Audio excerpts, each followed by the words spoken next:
And the Thunder did not do that with the Lakers. A chance to go up 3-0. A chance to take away a shot at home court for these Lakers. LeBron James doing his part, though. Gloria James' son with the jumper. SGA, just a little blow by the defender. 29th career playoff game with 20 points, 5 dimes. LeBron in the second quarter, though. We got a 7-point game. We got a 3, making a 4-point game. Bron, sidestep 3. LA would square this thing at 44.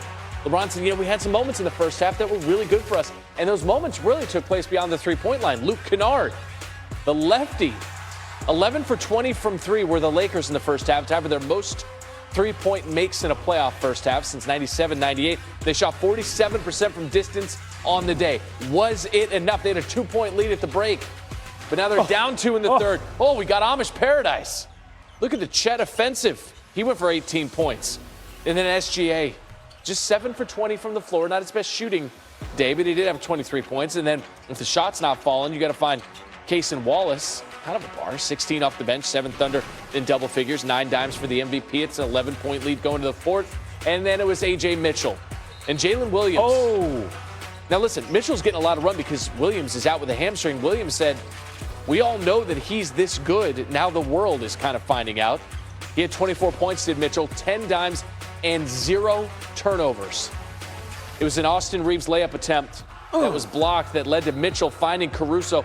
131-108, a 23-point win for the Thunder over LeBron, who's on the verge of just a 4th sweep in his playoff career. What is your level of anger and or disappointment? I don't want to say I'm not angry or disappointed. I mean, obviously you're disappointed in the simple fact like you being down 3-0, obviously. But I mean, we still got life, and that's all you can ask for. And we got to be much better on Monday. What kind of effort will it take to get one game? I mean, obviously we got everything. Everything and more to beat a team like this. The MVP is 18, 22, 7 of 20 tonight, and they've kicked our ass 3 straight games. They're an incredible basketball team. That's just it. Not an SGA caliber performance, at least not by his regular season standard. But OKC has won all 7 of its games in these playoffs. That's tied for the 4th longest streak to begin a postseason by a defending champ in NBA history. Only one of those games was decided by single digits. That was a 9-point win against the Suns in Game 4 of the first round. Win the night for the Lakers.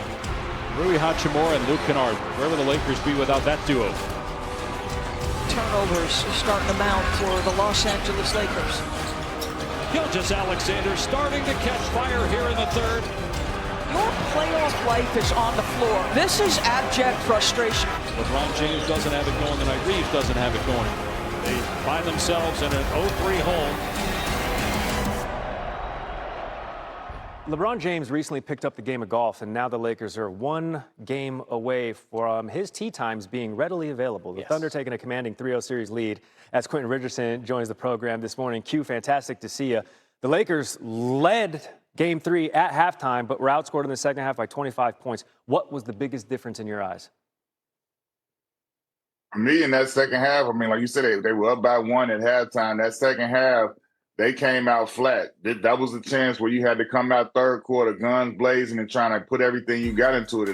They weren't able to do that. They immediately came out, and the Thunder went to work. The defense stepped up, the energy stepped up from them, and then they just continued to widen that gap to where it got to in that second half. But they didn't have anything for them. I felt like they kind of emptied the tank in the first half. In the second half, when they sputtered a little bit, the OKC Thunder did not miss a step, and they took advantage and widened that gap in the lead for them. I give J.J. Redick a ton of credit. He's trying different lineups. He is throwing the kitchen sink at the Thunder, and he says he still thinks his team can beat the Thunder. Are you buying what he's selling, Q?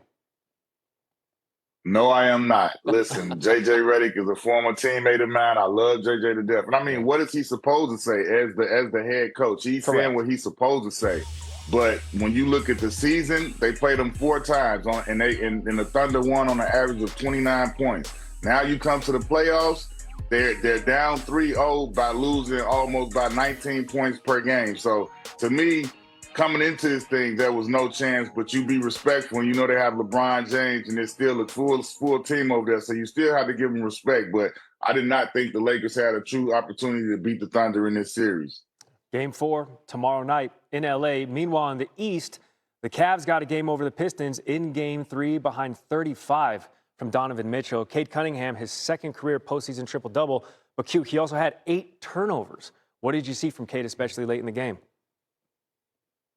Cade was big time, like you said, having a 20-plus point triple-double, and he was everything the team needed him to be for the most of the game, all the way down the stretch. But when it got to that fourth quarter, he had, like you said, those 3 turnovers in a row were critical. 2 were like from out of bounds, and 1 was in play. And it was like, to me, I felt like he was kind of, at that point, he had played and carried so much of the load. I felt like it was a fatigue deal. It was just kind of careless. You know what I'm saying? Both of the inbound turnovers were extremely careless and not characteristic of what Cade Cunningham normally does. And I had to chalk that up to him just being kind of mentally fatigued and just let a play go by. Yeah, Max Strus said of that first turnover that actually gave the Cavaliers the lead, he counted to his head to 3, jumped, had it, and that was sort of what changed things around. Game 4 tomorrow night in Cleveland. Q Rich joining us this morning on SportsCenter. Q, much appreciated. Yes, sir.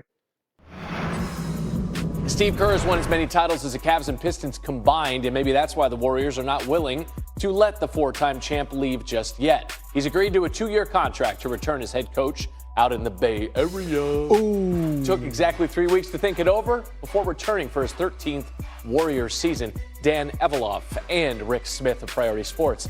Before we start the TV side of this thing, he's here now with us on SportsCenter. And Perk, when we were talking, you mentioned that despite the lead that the Lakers had, there was no shot that they were going to walk away with this one. What leads to a dominant effort like this from the Thunder? Man, first of all, good to see you, Trill. Second of all, did you see how the Oklahoma City Thunder, they're laughing at the Lakers. They were laughing at them when they had their fellowship moment after Game 2 it was in Oklahoma City with the officials. Look, the Lakers just don't stand a chance. They don't match up to the champs. They're full of two-way guys. And what happened tonight is that we saw that Sam Presti have the best eye in basketball when it comes to talent. All of a sudden, SGA is not having an SGA-type series or game. And what do you see when he's on the bench? You see the emergence of A.J. Mitchell. Not only does he go for a playoff career high, but also the decision-making because he had a playoff career in assists. This is how deep and dangerous this team is. It's moments that it could be Chet Holmgren that look like the best player on the floor. Alex Caruso comes in and his impact is all over the place, especially defensively and bringing that tenacity. So when you look at what they done, all they did was headhunt and search out Austin Reeves tonight. That's the conversation that we need to talk about is him, Austin Reeves. Yeah, defensively, he has proven to be a bit of a liability, so they got some things to work out.